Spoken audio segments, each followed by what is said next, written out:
마지막에서 두 번째 발표를 시작하도록 하겠습니다. 발표를 하려고 하니까 이제 사람들이 이제 다 사라지셨네요. 그래도 마지막에서 두 번째니까 끝까지 힘내서 들어주시면 감사하겠습니다. 네, 저는 리액트 JS 기반 검색 페이지 개발 발표를 맡게 된 조희선입니다. 발표를 하기 앞서 저에 대해서 간단하게 소개하도록 하겠습니다. 저는 심리학을 전공한 웹 프론트엔드 개발자입니다. 현재는 입사 7개월 차인 신입 개발자입니다. 제가 비록 신입 개발자이지만 여기 이렇게 발표까지 하게 돼서 너무 감사하기도 하는데요. 제가 처음 개발을 공부하게 된 것도 자존심에서부터 시작을 했습니다. 그리고 개발자가 된 것도 자존심에서 시작을 하였는데요. 그렇기 때문에 저는 자존심이 밥 먹여준다고 생각합니다. 그럼 지금부터 자존심을 걸고 발표를 시작하도록 하겠습니다. 제가 처음 여기에 입사하게 됐을 때 저희 소장님, 아까 처음 발표해 주셨던 데이빗님께서 이러한 퀘스트를 주셨는데요. 바로 리액트로 검색 페이지를 만들어라 라는 퀘스트였습니다. 저는 당연히 이 퀘스트를 수락하였죠. 그런데 리액트가 뭔지를 저는 잘 모르겠는 거예요. 그래서 리액트에 대해서 조금 찾아봤는데요. 바로 페이스북에서 만든 어떠한 도구였습니다. 이 도구는 넷플릭스, 에버노트, 우버, 그리고 트위터, 마지막으로 에어비앤비, 또 그 이상의 다양한 유명한 서비스에서 사용되었는데요. 검색 페이지를 개발하기 앞서 먼저 리액트에 대해서 먼저 공부를 하도록 하였습니다. 그래서 미션 1은 바로 리액트에 대해 공부해라입니다. 미션 1으로 이제 리액트에 대해서 간단하게 설명드리도록 하겠습니다. 리액트는 페이스북에서 개발한 유저 인터페이스 라이브러리입니다. 여기서 중요한 것은 바로 라이브러리라는 사실인데요. 리액트는 뷰를 담당하는 라이브러리입니다. 그렇기 때문에 리액트만 가지고는 어떠한 페이지를 개발하기는 어렵고 여기에 리덕스, 리액트 라우터, 리덕스 덩크, 그리고 웹팩 같은 것을 함께 조합을 해야만 완벽한 웹페이지를 개발할 수 있습니다. 그렇다면 페이스북에서는 왜 리액트를 개발하였을까요? 페이스북이 리액트를 개발하기 전에 앞서서 백본이나 앵귤러 같이 어떤 프레임워크들이 많이 있었습니다. 그러나 이것들은 데이터 단을 담당하는 모델, 그리고 사용자한테 보여주는 뷰, 그리고 사용자가 직접 하는 어떤 이벤트에 대해서 처리하는 컨트롤로 이루어진 MVC 모델로 이루어져 있었습니다. 이것은 보기에는 이제 잘 구조화되어 있었지만 기능이 많아질수록 매우 복잡해지게 되는데요. 기능이 많아질수록 거기에 뷰와 모델 사이에서 데이터가 양쪽 방향으로 왔다 갔다 하고 되게 복잡해지면서 개발자들은 이전에 자신이 개발했던 기능들에 영향을 줄까봐 걱정을 하게 됐는데요. 그렇기 때문에 페이스북은 이런 MVC 프레임워크는 너무 무겁다. 그렇기 때문에 뷰만 담당하는 어떠한 것을 만들어야겠다 해서 라이브러리를 만든 것입니다.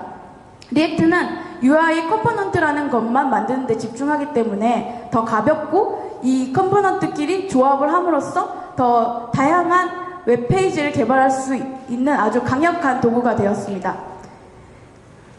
네, 페이스북 공식적으로는 이렇게 말을 하는데요. 우리는 지속해서 데이터가 변화하는 대규모 어플리케이션을 구축하기 위해 리액트를 만들었습니다. 자, 이렇게 좋은 것을 제가 써봐야겠죠? 그래서 검색 페이지를 개발해 보았습니다. 이것이 바로 저희가 개발했던 검색 페이지인데요. 이 검색 페이지를 개발하기 위해서 저는 다음과 같은 아토믹 디자인인 디자인 방법론을 차용하였습니다. 앞서 말씀드린 UI 컴포넌트는 어떠한 하나의 블럭과 같은 거여서 잘 조립을 하면 정말 큰 규모의 페이지를 만들 수 있는데 이 컴포넌트를 어떻게 구성하냐 했을 때 아토믹 디자인을 통해서 구성을 하였던 것입니다. 이제 간단하게 저희 페이지로 하나하나 설명하도록 하겠습니다. 앞에 보여드린 인풋과 버튼을 합쳐서 저희는 아톰스 원자라고 말을 하는데요. 이 원자를 합치면 하나의 분자가 됩니다. 이 분자를 저는 Result Input Form이라는 컴포넌트로 지어줬습니다.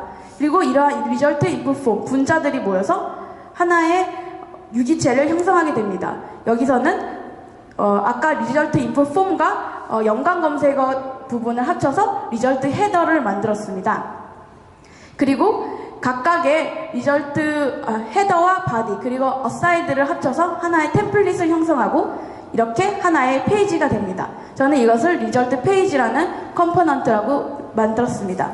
구조를 간단하게 보시면 리절트 페이지라는 컴포넌트 안에 리절트 헤더, 그 안에 리절트 인풋 폼 이렇게 들어있는데요. 그렇다면 리절트 페이지에 있는 데이터를 리절트 인풋 폼한테 전달해 주려면 어떻게 해야 될까요? 코드를 간단하게 보시면 이렇게 되는데요. 위에 페런츠 컴포넌트에서 데이터를 차일드 컴포넌트한테 전달해 주는 것을 볼 수 있는데 간단하게 그림으로 설명해 드리자면 리절트 페이지라는 컴포넌트에서 프롭스를 통해서 리절트 헤더, 리절트 인풋 폼한테 전달을 하게 됩니다. 이렇게 전달받은 데이터를 마지막 차일드인 리절트 인풋 폼에서 데이터를 처리하게 되는데요. 그렇다면 반대로 차일드의 데이터를 페런츠한테 넘겨주려면 어떻게 해야 될까요? 이제 코드를 보시면 이렇게 되는데 잘 안 보이시니까 이번에도 이제 그림으로 설명해 드리도록 하겠습니다. 이렇게 리절트 페이지에서 함수 형태인 프롭스를 리절트 헤더, 리절트 인풋 폼한테 전달해주고 그러면 차일드에서 여기다가 전해주고 싶은 데이터를 담아서 다시 리절트 헤더, 리절트 페이지 이렇게 함으로써 리절트 페이지 페런츠 컴포넌트한테 데이터를 넘길 수 있게 됩니다. 뭐 개념적으로는 매우 쉽죠. 하지만 제가 가지고 있는 하나의 폴더 안에 있는 컴포넌트만 해도 이렇게 있었습니다. 이걸 다 데이터를 하나하나 넣어가면 매우 복잡해지고 이해하기 어려워지겠죠. 그렇기 때문에 사용한 것이 바로 리덕스입니다. 이제 미션 3로 리덕스를 활용하여 있는데요. 리덕스에 대해서 간단하게 설명해 드리도록 하겠습니다. 앞서 설명해 드린 것처럼 만약에 루트에 있는 데이터를 컴포넌트 G한테 넘겨주려면 바로 A, E, G 이렇게 차례대로 들어가야만 데이터를 넘겨줄 수 있었습니다. 저희의 페이지 같은 경우에는 어사이드, 즉 인기 검색어나 최근 검색어 부분에 클릭하는 부분이 있는데 이걸 클릭하면 이제 인풋 폼한테 그 데이터를 전달해 줘야 되면 이것을 바로 리절트 페이지한테 전달해 주고 다시 리절트 헤더, 그 다음에 리절트 인풋 폼 안에 이렇게 차례대로 전달해야 되는 복잡한 과정을 거쳐야 합니다. 그렇기 때문에 리덕스 스토어를 사용하는데요. 리덕스 스토어는 기존에 각 컴포넌트가 데이터를 관리하던 것을 리절트 스토어가 하나가 관리를 함으로써 밖에서 간단한 절차를 걸쳐서 관리할 수 있게 하는 것입니다.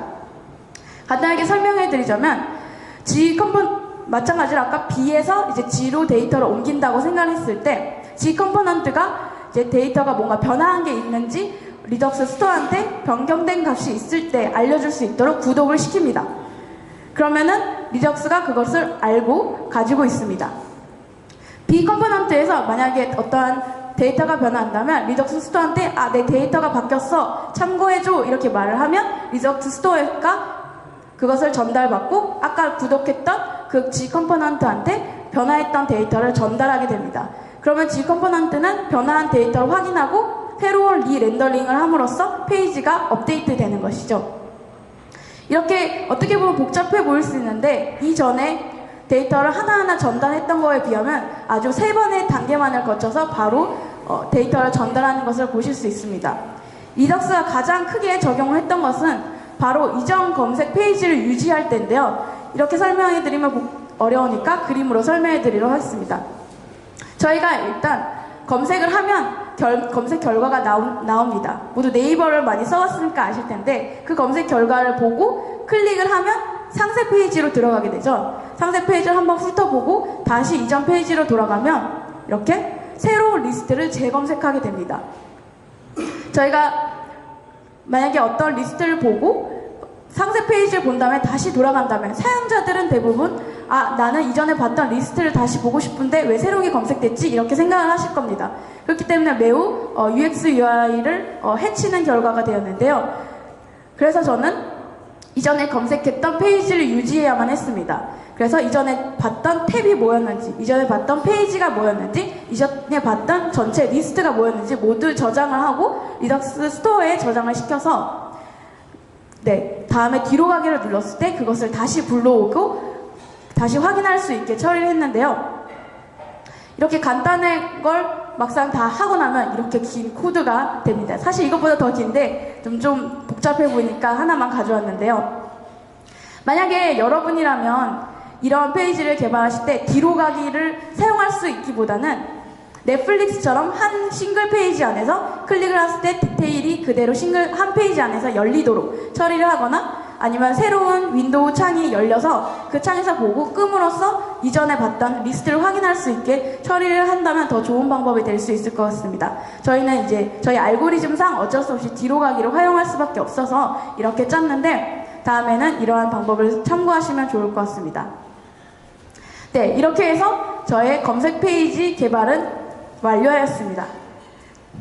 네, 그래서 제가 발표를 마치기 앞서서 리액트를 써보니 좋았고 편했는지 설명을 드리고 완전히 발표를 마치도록 하겠습니다.